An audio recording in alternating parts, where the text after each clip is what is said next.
Hi, everyone. Welcome to our Community Energy panel today for the Poverty Solutions Summit. We're so happy to be here with you all today. My name is Mayra Cruz. I am the Climate Justice Director for Catalyst Miami, and I am very, very honored to bring this panel to you all today. First, I'll introduce our speakers today. We have Campbell and Chandra Farley. I'll do a quick bio introduction for both of them. Then we'll move on to a couple of questions I'll be posing to them, and they'll get some time to speak about their work and what they're up to and what community energy means. And then we'll wrap up with the Q&A session at the very end. So first, introducing Campbell. She is the Florida Program Director for Solar United Neighbors. She is passionate about clean energy education and advocacy. She is dedicated to spreading solar throughout the Sunshine State. Heaven has a background in community partnerships, inclusion, evaluation, and program development. She holds a research MS from the University of Florida and resides in Central Florida with her toddler, who is very adorable, who I've met virtually, husband, and 2 perfect pups. Chandra Farley is an activist at heart and credits her parents with instilling a sense of duty to always do what she can to advance justice and fairness. Currently, as the Just Energy Director at the Partnership for Southern Equity, or PSC, Chandra leads a team of program staff and organizers towards developing local and regional strategies to advance energy equity through coalition building, leadership development, community organizing, and leveraging data and research. So thank you both for being with us here today. We're super excited to have this conversation with you. So I'm going to kick it off, just posing a question to kind of ground us in the conversation. So you'll each get about 10 minutes each to tackle this first question. So can you define what community energy means and tell us how this can benefit low-wealth households and communities of color? Do you have a preference as to who will go first? Okay, I'll just go with you. Thanks. Yeah, I think community energy is a really broad term, right? I think that this means about the same thing across the US, but is definitely being executed to varying levels of success or no success at all.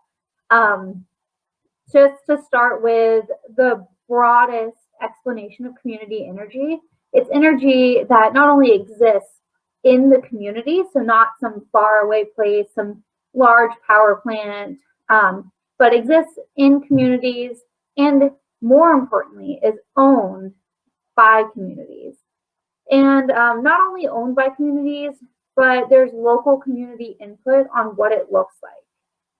So this is important for a variety of reasons, namely because local input is going to be the most equitable input, right?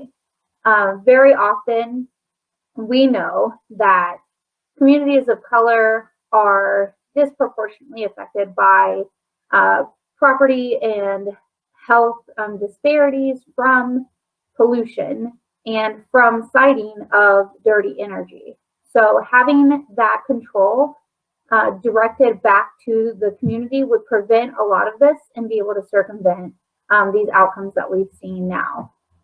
Getting a little more in the weeds, community energy is really based on a set of policies that would allow for community ownership and development of that energy. Some of these policies, like broadly community solar, we don't really have in place here in Florida and largely in the Southeast. So I think that it's really important for us to kind of reframe, one, the term community solar and really understand the policy implications of that, and community energy as an equitable act of community input and development of energy. And that is going to directly benefit low-wealth households in communities of color by, again, circumventing some of those pollution and siting issues that we've historically seen that continue to this day, and by allowing the redistribution of wealth back into those communities via ownership. So something here in Florida that we're battling right now is the co-opting of the term community solar. We don't have community solar on a policy basis, but that term's thrown around a lot. And generally what it's talking about is utility green subscription programs. So those are programs that, unlike true community solar, they never are really owned by the community. There's no community input on how those are developed and come to be. And there's not immediate savings that help build wealth in that community. So that's something that we definitely have to flip the script and take back the true meaning of community energy and have a really joint understanding of what this is. So this is kind of synonymous with some other terms that get thrown around a lot, like community solar or energy democracy is a term that we use a lot in my organization. So yeah, I think that's kind of the broad overview of community energy. And I think that outside of citing issues and policy issues, the fun parts about community energy are that it builds not just local wealth, but it builds local jobs and entrepreneurs and STEAM education, and it builds really a larger base of informed, not only informed consumers, but informed citizens. So once you kind of get to an equal playing field and you start taking back control, it's like a snowball effect where you have informed citizens who are not going to lose that control again. And not that we ever had that and then lost it. We come from a historically vertically integrated, really outdated model of utilities. So unfortunately, there's a huge task at hand, and that's completely redesigning the utility model, because the way that it was built and when it was built, we've moved on from there, and we've completely moved to different needs. It was a very centralized energy system that had to be subsidized and owned in certain ways to kind of get it off the ground, but that was hundreds of years ago. Now we really need to rebuild that as a decentralized, horizontal matrix of community ownership. And another fun benefit is the resilience here. The amount of resilience that can be achieved from having community ownership of energy and community energy is really mind-boggling, and hopefully we will see this in a real-life example in Puerto Rico and how they rebuild. And there's a lot of organizations that are working there to make sure that that happens and there is a just rebuild. Of course, there's always those organizations that are working against that as well. So I'm really hopeful that we will be able to see that in real time and see what is possible and what we need to move toward. And I guess the last thing that I would say about the energy system and how it was built, this doesn't just, there's really discrimination across the board, right? So whenever it was built as a centralized, far off, owned by very few people and decision makers being very few in number, we've left people out of the conversation at every step. So really we had to look to major policy, which was seen as huge change, just to include like rural areas and farmers in this, which is how we got rural electric cooperatives. And that could have been something that helped to make a completely new model, and it did for a little bit, but even rural electric cooperatives need to retouch base with their cooperative principles.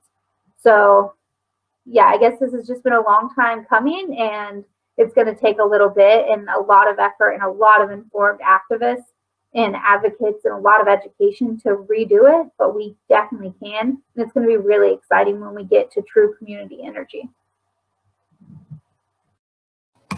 Thank you, Heaven, so much for that. It's really great to ground us in all of that and what's happening here in Florida and what we're going through. So now we'll kick the question to Chandra. Thanks, Mayra, and thanks, Heaven, and to Poverty Solutions Summit and Catalyst Miami. I'm super excited to be here in this way. Catalyst Miami is certainly our southernmost PSE partner if we're thinking of the U.S. So it's been great to sit in on a lot of the sessions so far.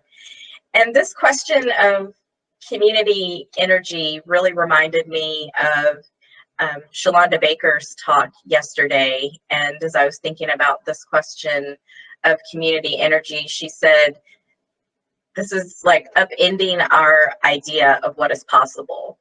And I thought that was so fitting for this panel, because when we're talking about community energy, you know, as Heaven talked about, our energy and utility systems, we need some real visionary, transformational thinking around what is possible, and not just what is possible, but what needs to be possible to really more justly and equitably meet the needs of our citizens, our residents, our communities here in the United States and across the world. This is, you know, we can talk about the global South and this global economy. It's very big, it's very huge, and it can be overwhelming.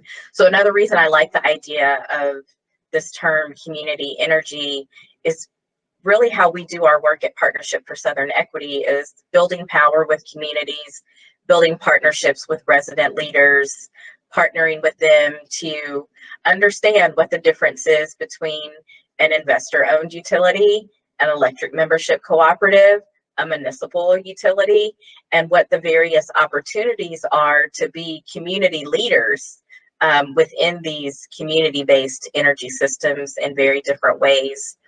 And our work at Partnership for Southern Equity, as the Just Energy Director, I focus on energy and climate. So our work is, and I'm always making sure people understand, we're a racial equity organization.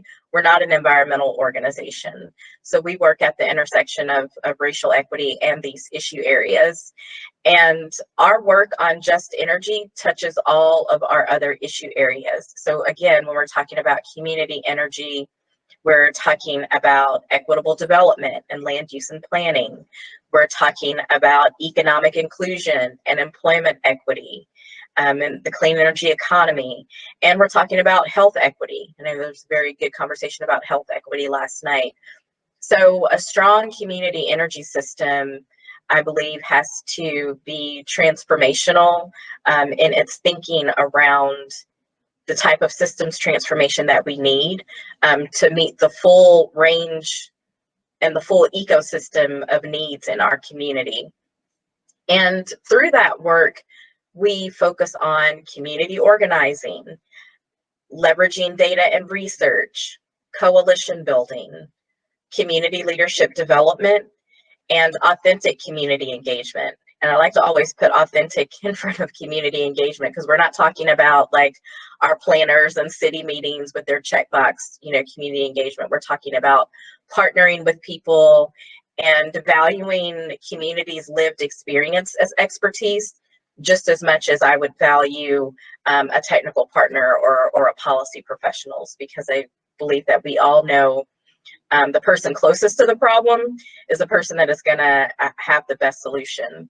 So to really drive this idea of community energy, I also think about the frame of energy democracy, which is kind of emerging, but when we really think about it, I think we can find roots of energy democracy in the energy justice conversation, the energy equity conversation, utility justice, all of the names that we put around this now. And to define energy democracy for folks who may not be familiar with that term, energy democracy is a way to frame the struggle of working people, communities classified as low income, communities of color, to take control of energy resources and the decision making from the corporate energy establishment, and then leverage those resources to return them, invest them, and make decisions about them from a community-based perspective. And so Heaven talked about the centralized, old, quote unquote, old way of doing things, to this new idea around community energy democracy as a decentralized energy system. So we think about things like microgrids and community solar, which has kind of been co-opted by the utility monopoly in a lot of ways, which for us here in Georgia is certainly true, where that's not really what we mean, when we talk about community energy. So being able to define that for themselves, what that means. How do we meet our energy and resource needs as a community? And when we talk about a decentralized energy system, we're talking about one characterized by social and community-based control, right? And so I think everything goes back to this idea of community-based control and a shared resource that we develop in harmony with our natural systems, not as a way to harness and control them. And democratizing energy and this idea of community energy is definitely a central aspect also of this, not just a just transition. Sometimes we say, a just transformation, because we certainly don't want to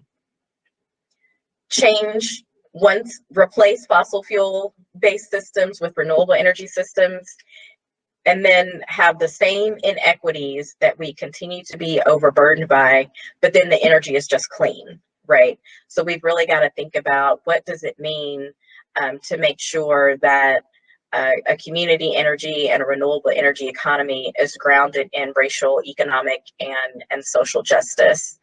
So I'll close this part by thinking about the benefits question. Really, when we think about the benefits for marginalized groups, like Black people, Latino communities, Latina-led households, Indigenous communities, and we talk about just energy, at PSE, lots of people, but we really define that as the frame to advance energy equity. And we really define that as the fair distribution of the benefits and burdens of our energy production and consumption. And I think we can look at any indicator today, particularly as it relates to utilities and energy, as has been particularly exacerbated and amplified by the COVID pandemic. When we look at numbers that communities of color or renters who are majority communities of color suffer under energy burdens almost 3 times that of higher wealth or white households, we get a real clear picture that we have a lot of work to do, but a lot of exciting opportunity as well. Thank you both for really painting the picture of what going towards a community energy system could look like and what we need to do, kind of starting to hit those points. We have some questions coming in, so thank you all. Keep posting those. I'm keeping track of those as they pop up. So kind of digging deeper into that benefits, how can we ensure that the communities most impacted by climate change are benefiting from these energy systems? Getting to what Chandra was saying, especially, you mentioned, we don't want to replace one energy system that's dirty with one that's clean, but not have it actually fix these justice issues that we're talking about today. So how do we actually get to that? How do we ensure that there is that community part of community energy, basically? Heaven, we'll go back to you first. Yeah, I'm so glad that you brought up what Chandra said, because I love that. That is definitely on the table right now, is having having a transition to clean energy that's not just, and that isn't a transformation. So, if we were to all go take a nap and not be advocating, we would wake up to a clean energy future, because it's the cheapest. Solar energy is going to be the cheapest way forward. So just economics, that's where we're going. And it would be completely owned by monopoly utilities and monopoly interests. That is definitely an option that is on the table, which is why we have to be really actively watching this and fighting for that transformation that Chandra was talking about. So looking at how we can ensure that communities most impacted are building wealth and at the front of this change is by supporting organizations like Chandra's and supporting a lot of the work that they do. So economic inclusion and making sure that there are pathways. These are going to be high-paying, amazing jobs. They are already. The solar industry here in Florida is bouncing back quicker than we thought it would from the virus and the pandemic. And these are living wage jobs. So if not, more than living wage, and just have really good opportunities for advancement. Solar installer is almost seen as like a gateway now. There are so many things that you can do beyond that in the field. And this is from white collar to blue collar. A lot of people think about solar energy and they think about someone on their roof doing hard labor. No, this is employing schedulers, accountants, everything that you can think of. And we need to make sure that that workforce development is just, and we're opening education pathways that are servicing those communities. And the same issues can arise from infrastructure development and siting that we're seeing now. So that's something that we have to be really vigilant about there too. Like, where are these warehouses being built? How does that look? So the development of this new clean energy economy is something that we're going to have to be vigilant about. And I just can't stress jobs enough. This is a whole new sector. Well, not really new here in Florida, but this is a sector that is going to continue to explode. Florida has, out of all of the states in the U.S., the fastest growing solar jobs growth. And we're already seeing from the Solar Foundation does a job census every year. We're already seeing that more women and more veterans and more people of color are being employed in this sector. So we have to continue to nurture that and nurture this industry to be the forefront of a just transformation. I'm going to steal that and just use that now. And in addition, we really need reparations. We can't just say we're done with the past and close that door and just pretend like that hasn't happened. There is cleanup, there's pollution, there's so much that needs to happen there. So again, that's something that we're going to have to deal with. It's not something we can just close the book and be done. And lastly, I would just say that we need pathways to these jobs, and what that looks like is workforce development training and the same type of money that flows into colleges and universities to be earmarked for that training. I know that there was a large grant under the Obama administration that really focused in on solar jobs. So bringing back things like that so that we can make sure that we are gearing up this workforce to meet that need, especially here in our state.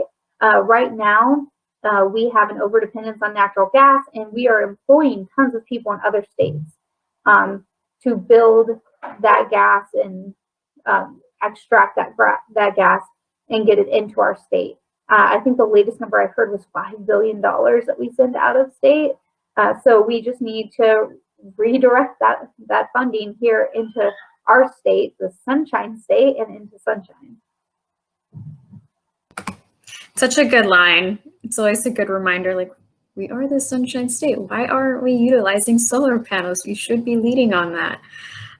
Thank you. That's really helpful, especially to hear more about the opportunities we have to build out a better workforce here. It's so needed here with the issues we've been talking about, like living wage, affordable housing. All of this is so connected. Great. So Chandra, same question to you.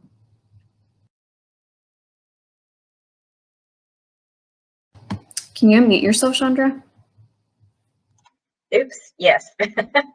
So yeah, definitely. As far as talking about how we can ensure that our first and most impacted communities benefit from this is, Heaven hit the nail on the head with one for sure, is the clean energy economy, right? And when we think about economy, as a word, just how big and massive and that is, we really have to think about it from that frame, because the opportunities are endless, right?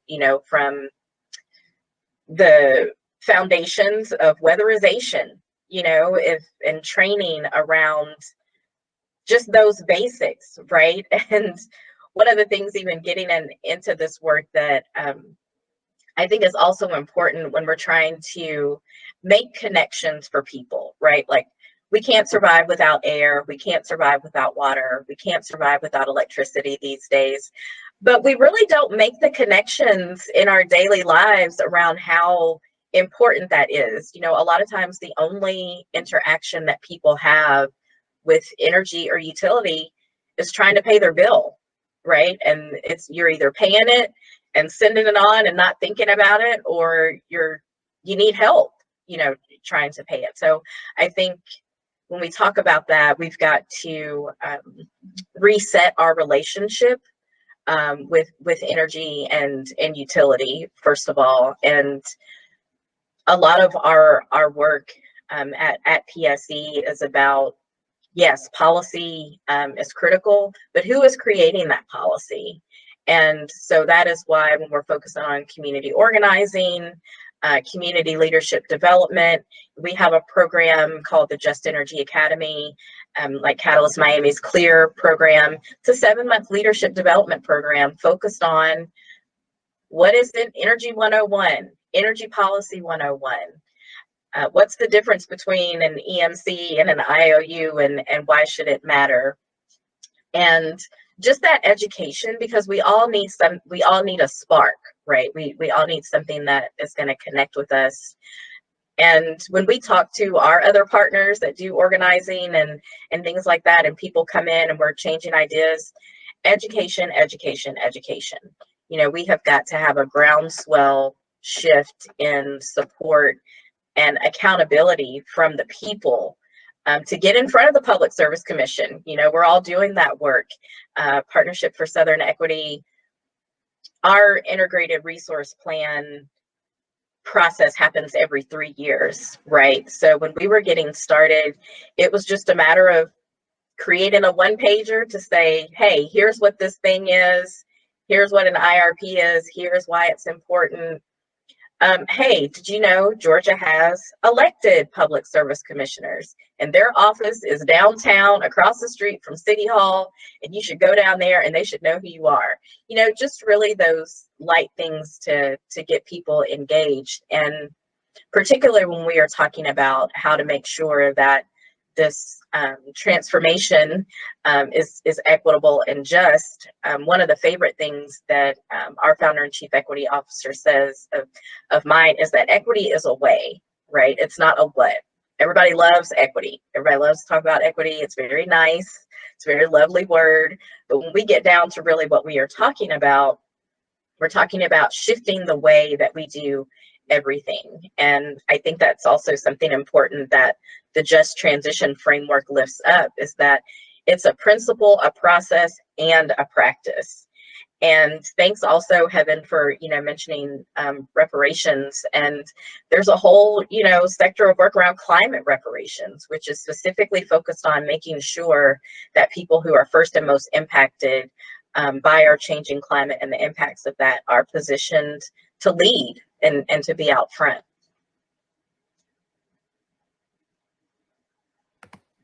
Thank you both. And we've gotten so many questions, so that's great.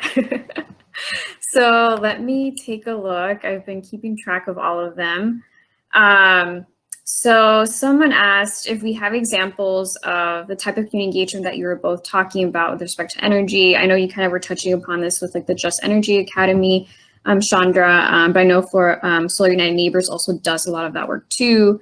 So if you can speak to that community engagement and examples of it, that can be looked into for guidance for those that are new to this, idea of energy justice and energy democracy. Heaven, you can go first. Yeah, I can share, a ton. I'll drop a link in the chat, but a ton of examples from our DC program. We're based in DC, and that's where we got started. So we've been there the longest, and we've had just enormous success in actually impacting really big positive policy change just through like grassroots organizing. Here in Florida, we are a very conservative state, and we love our monopoly utility control. I can't complain too much because we are very similar across all of the Southeast except for Alabama. That's a beast of its own. And we have recently had a really great success in that there was kind of a bad report that had some shady statistics sent to the Public Service Commission. And again, I don't want to get too in the weeds and lose people, but our Public Service Commission oversees all of our utilities, right? We're a regulated state. And it was asked that they look at net metering, which is the policy that allows solar owners to get credit for what they send back to the grid. We had over 16,000 comments through a few different organizations that put out action alerts sent to the Public Service Commission. And that's the very first thing they addressed. They were like, wow, y'all are overwhelming. This was the most amount of comments they've ever had for any single issue. And it definitely influenced them. They heard the people, and they're appointed, they're not elected.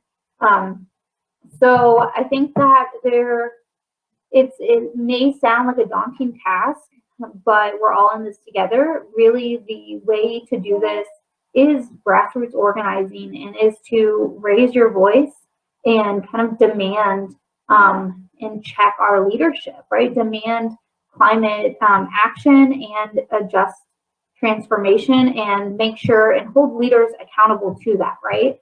So not just go out and silently vote, which you definitely should, but you should also be raising your voice and sharing what you learn with your neighbors. Before this, I was a social worker, and now that I'm in the energy realm, I'm constantly learning something new and sharing with my friends and family, and asking them to get involved too, because it does matter. If you are living, if you're not off the grid, living on the Swanee River somewhere, then this matters. You're going into your home every day and you're flipping your light switch, and you know, we're all enjoying our beautiful state.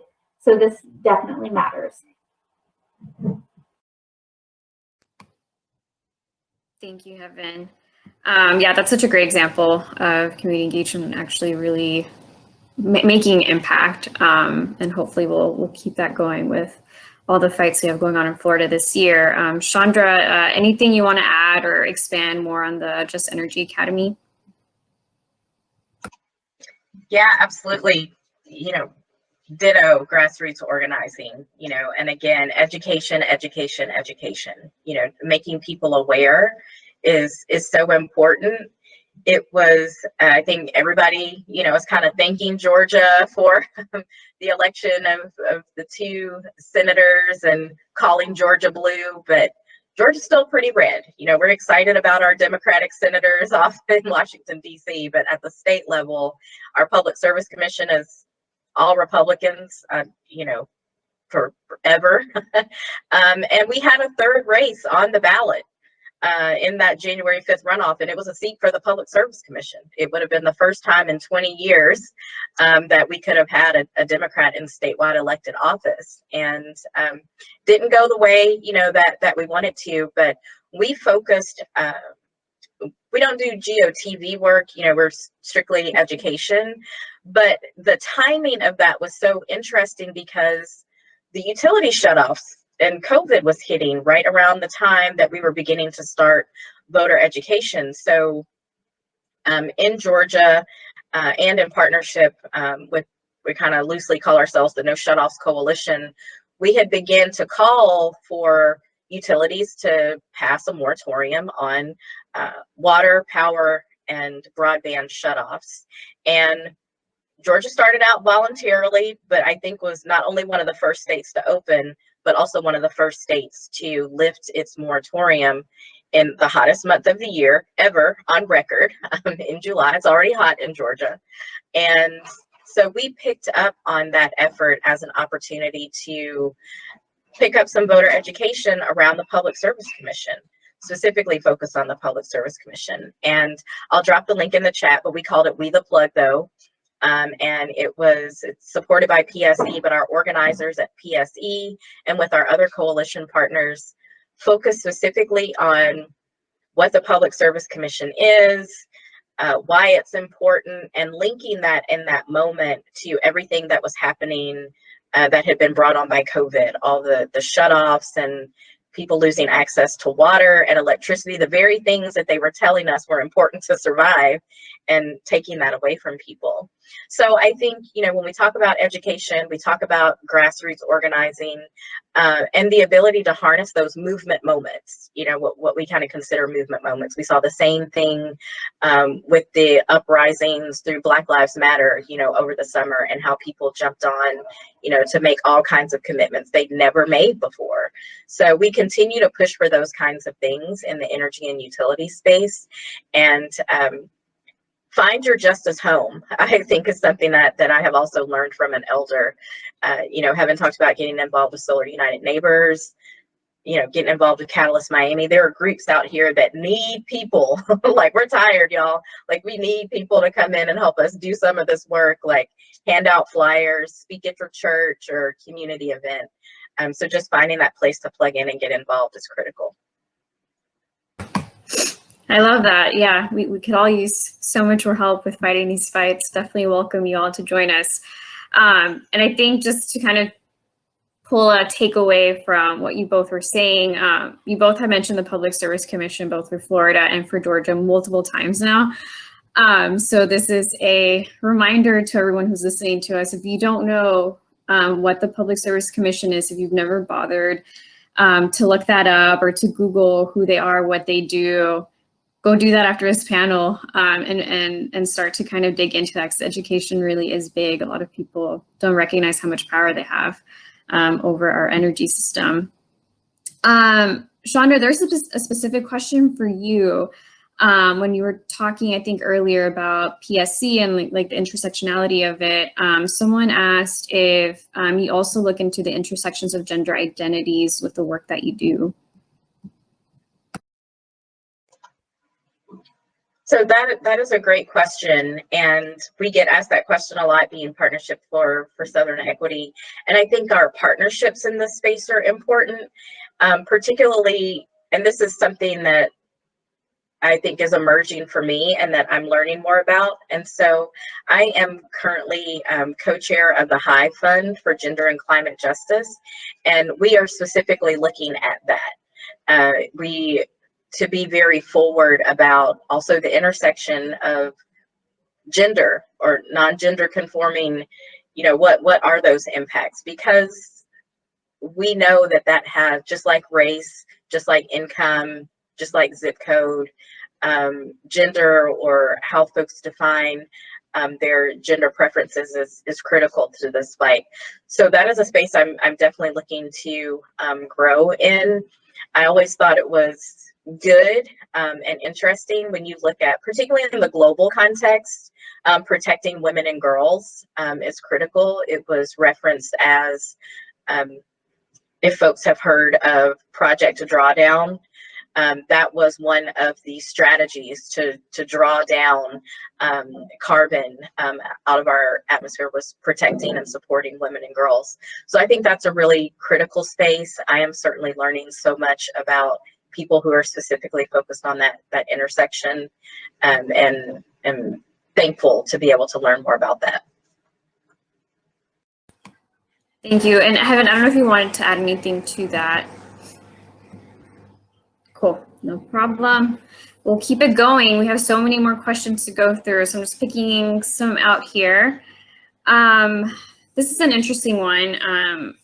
So I think either of you guys can jump in for this one. Can you talk about how community energy would interface with the larger national, even sometimes international energy systems, and kind of connecting that to, you know, we're going from local to the outside perspective, like how would that look?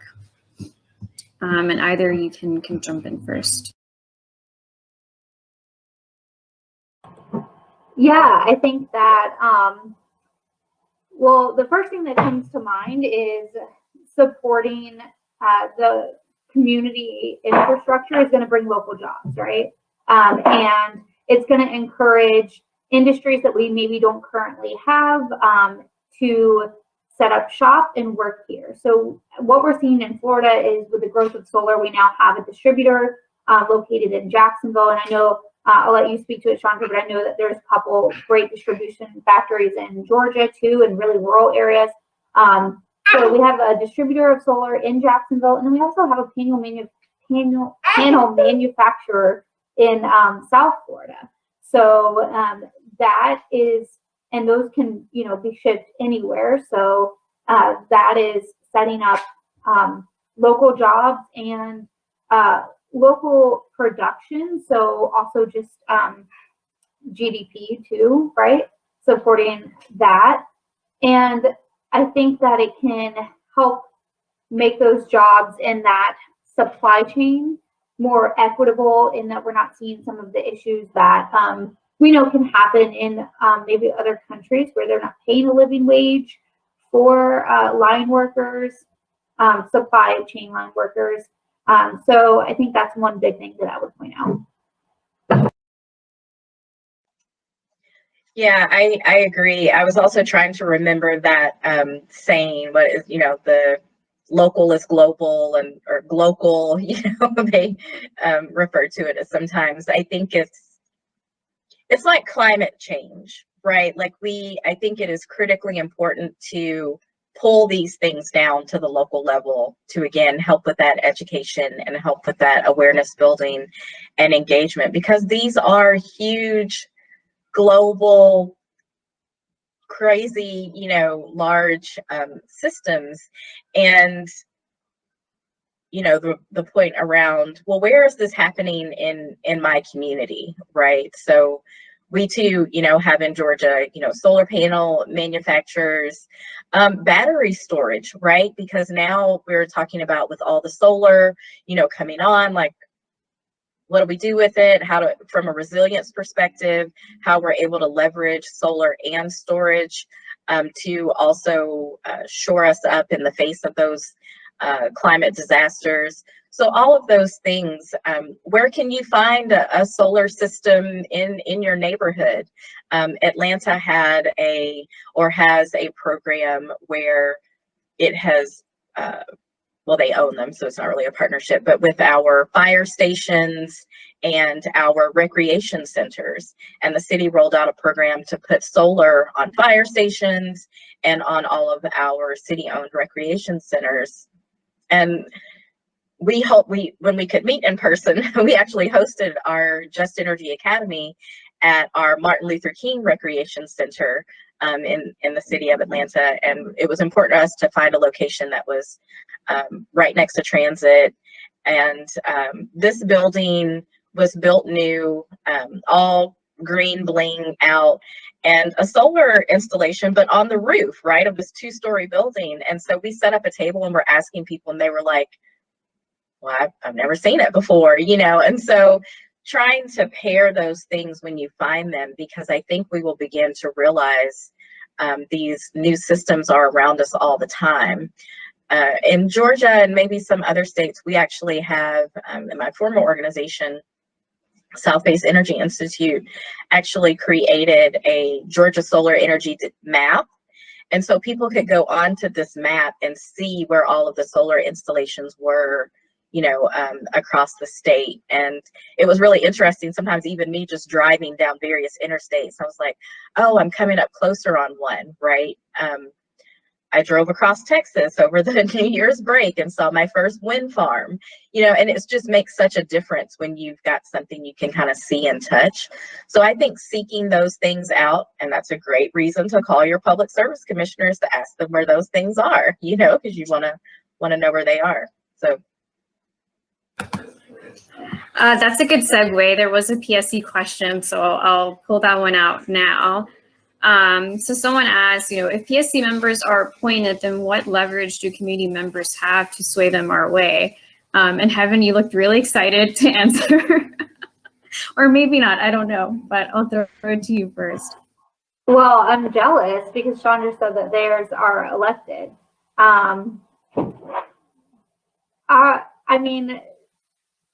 I think that just bringing everyone to the table is the best that we can do, right? Because they are appointed, and people have different backgrounds and experiences with clean energy or lack thereof. I think that what we can do is continue to point out to people that all of the polling, if you just Google clean energy polls in the South or in Florida, all of the polling says that this is not a partisan issue. This is a bipartisan desire for more clean energy and more solar.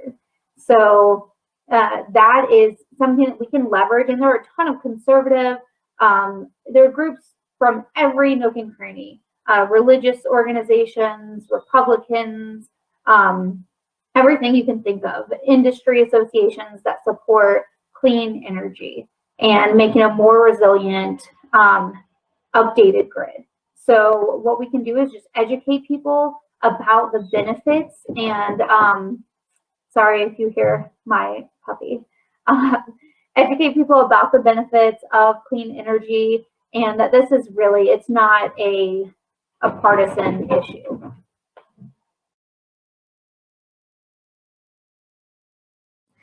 Go for it, Chandra. Yeah, so I was shaking my head when Heaven was saying she was jealous, like to hold on that. But even, you know, ours are elected, but I think what is interesting is that 3 of our 5 commissioners actually started their terms by being appointed by the governor because a previous commissioner didn't finish their term or decided to retire right after an election, which allows the governor to appoint them. So yes, it is wonderful that they are elected, but the same types of pressure applies. And, you know, I always really appreciate the way that PSE does work, because really what we're talking about with our theory of change is about civic engagement and civic participation. And even if someone is appointed, the person that appointed them is elected by somebody and some people, right? And so there's just making those connections. Where can you put the pressure? What's important to them? You know, how can you make those decisions to start the conversation, to apply pressure, even if it's not something you feel like you can move by a vote. But I'll tell you, like Heaven said, you know, if they get 1,500 or 1,600 letters stacked up on a desk, which our Climate Reality Atlanta chapter did in one of our last proceedings, they collected, gosh, we had like 1,500 or something, and wasn't the most eco-friendly thing to do, but our co-chairs printed them all out. And I mean, it was literally like 2-foot stacks of like 6 different stacks of emails, and we sat them all like right on the table and said, look, here's all the people that care about this issue. And they were getting emails, they were getting calls. So yeah, I think you just have to dive in there and start making the demands, right? Power concedes nothing without demands, right? So that it's critical to stay in the fight on these things. Absolutely. So we have a couple of questions that I think are good to bring up, because I think it's a good way to talk about like why our system looks the way it does. So someone asked, you know, why aren't we utilizing our sun more, and, you know, our waterways and, you know, wind, you know, I'll lump all the renewable sources that we have. Why aren't we using them more?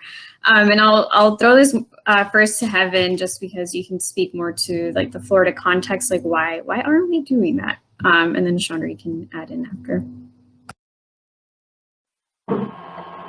Yeah, and I also kind of want to lump this with the question from someone about, you know, if we're in this transition, why is it so expensive to utilize these? So why aren't we using them? And then why are they expensive? And this was from somebody with a nonprofit. So I'll speak to that specifically too.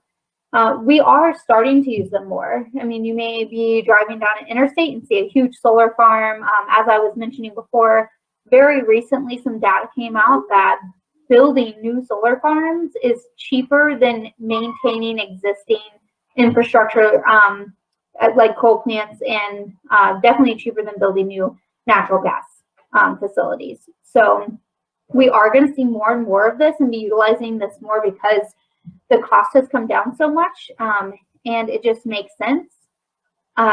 One thing that is a little prohibitive is that batteries are still a little bit expensive. We do expect that technology to continue to advance and the price to continue to come down.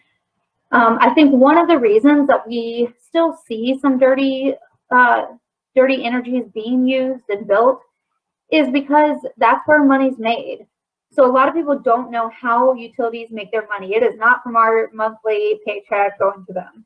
It is because they are allowed to recoup the cost of investment on new infrastructure and get a 10 or 11 in Florida % return on that investment. So they're literally incentivized to build new things. And whenever we're talking about getting money back, they want to build the most expensive new things, right? So that's the sad reality that we're in. And then I wanted to address why solar can be expensive on the individual level. Again, that price is continuing to come down. We like to say, oh, it's dropped 90% in like the past 25 years, but really in the past decade, it's dropped more than 50%, just in the past decade. So that is something that we consider affordable, but a lot of times people they're looking at the price of this investment for this whole solar system being built out and comparing that to their monthly utility bill. A lot of people don't frame it the right way in that this is a long-term investment. The warranty lifetime of solar is 25 to 30 years. That's your warranty. And after that, it doesn't go anywhere. I've had a lot of great experiences with people on the Space Coast of Brevard County who are like, yeah, I have some really ugly panels I got 40 something years ago. Could I maybe upgrade those? They still work, but they're pretty bulky and ugly. So that has been my real life experience of panels that are still producing at like 60% after 42 years. So this is a super long-term investment.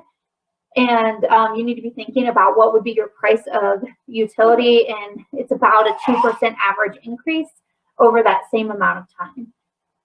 For nonprofits specifically, we're working on policy that would help nonprofits have an increased access to solar.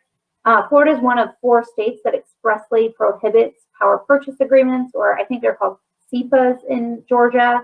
So we are working to open that up. Right now, Florida is really lagging behind in our policy that allows for different players to have access to renewable energy, and that's because we have this stronghold monopoly system at play. So that's just one way that we're trying to make it easier for nonprofits. It is really hard for nonprofits because you don't get the tax credit and you have an enormous system size that you're looking at. And very often, you know, this question came from somebody with a YMCA, you're offering 24/7 almost programming. You have extremely high utility usage. And it's nonsensical that we don't already have these mechanisms in place, because if you were to look at the amount of money that is saved in the public health sector and other sectors from the nonprofit sector, I mean, literally doing the Lord's work. The nonprofit sector saves the state and nationally, saves, you know, trillions of dollars a year and the services that they provide. Thank you. That was such a helpful overview, and I love what you said about nonprofits doing the Lord's work. We need that on a bumper sticker for all of us. Chandra, I'll let you go. Yeah, I mean, Heaven took the words right out of my mouth. I wrote ROE when that question came out, and ROE is return on equity. And Georgia Power has one of the highest. I think they're, you know, something. I haven't said like up to 10. I think it's like over, like close to 11-ish. So, I mean, that is how utilities make money, is to build infrastructure. And you can look up Plant Vogtle, of which Jacksonville Electric Authority is trying to wiggle its way out of right now. It is about 10 years behind schedule. It's about $14 billion over budget. Georgia has, every Georgian has been, and every American actually, because it's heavily subsidized by the federal government as well, but every Georgian has been paying for that through a charge on their bill for almost over a decade. Before they even like put a shovel in the ground, it was a way the legislature passed something. So we all have a nuclear cost construction recovery line item on our bill going towards to pay for that power plant that we haven't gotten a single kilowatt hour of electricity from. So that's one reason we, you know, utilities are monopolies. They want to make they sort of vet things out only after they figure out how they can make money off of it, right? So that, you know, that's why you see things, Heaven and I think we have something similar. You know, we talked about net metering. And so it's like, oh, Georgia has net metering now. It's like, oh, well, okay, we're only going to do this for 5,000 homes. And then once it's subscribed, we're not going to do it anymore because we just don't know how it's going to be too crazy, you know? So they, that is one thing. But what's interesting about Georgia in particular, when they find a way, they find a way. Georgia is really a top 11 state for solar now because of utility scale, the big solar farms, the huge installations that can support like tax base, you know, and economic development in rural areas. But when we're talking about down to that community energy level and directly impacting people, we don't see the kind of impacts, you know, that Heaven was talking about. Someone had a rooftop solar system on their home that's going to directly help them reduce their utility bills. And then the other impact, the public health impacts of not having to build so much of that fossil fuel infrastructure.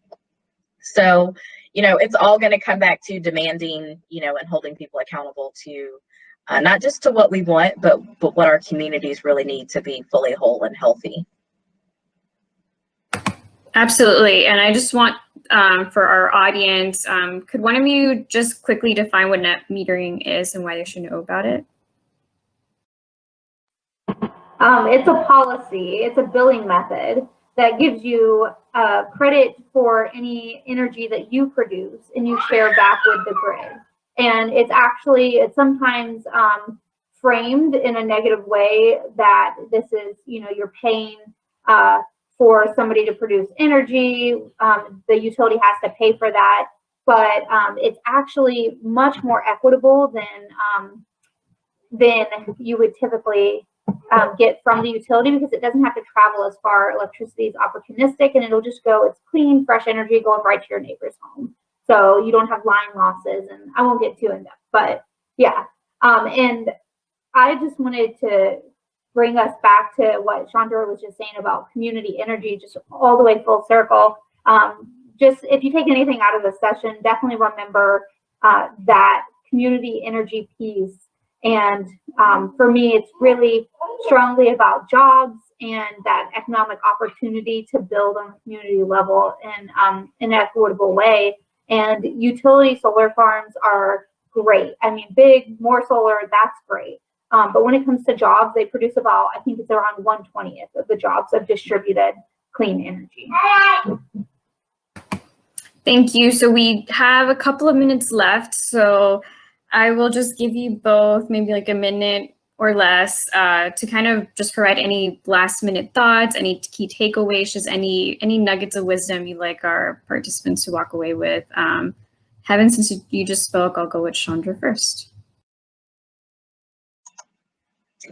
Yeah, I will start with energy justice, climate justice, utility justice is racial justice. And if we are going to realize what so many of us have been working for, which is more just and equitable communities where our zip codes don't determine our life expectancy or our ability to thrive, build thriving families and thriving communities, that this is a space. So again, if find your justice home, whatever that is, you are supporting community energy, you are supporting racial justice, you are supporting action on climate, and spread the word. Tell your friend, tell your neighbor about this thing. I think a lot of times people, because of how we are about money,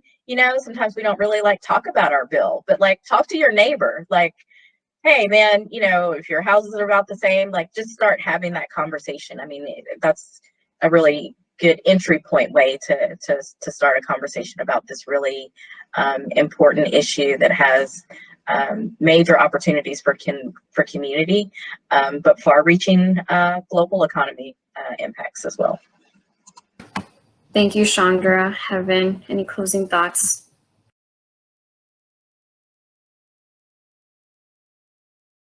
I would say check out all of our organizations and get plugged in. I love how Chandra said it. You know, find your space, find what speaks to you. It is all so intertwined. Absolutely is. Thank you both for this wonderful conversation. Thank you to all the attendees and all the great questions that you posed. I think it was a very educational session.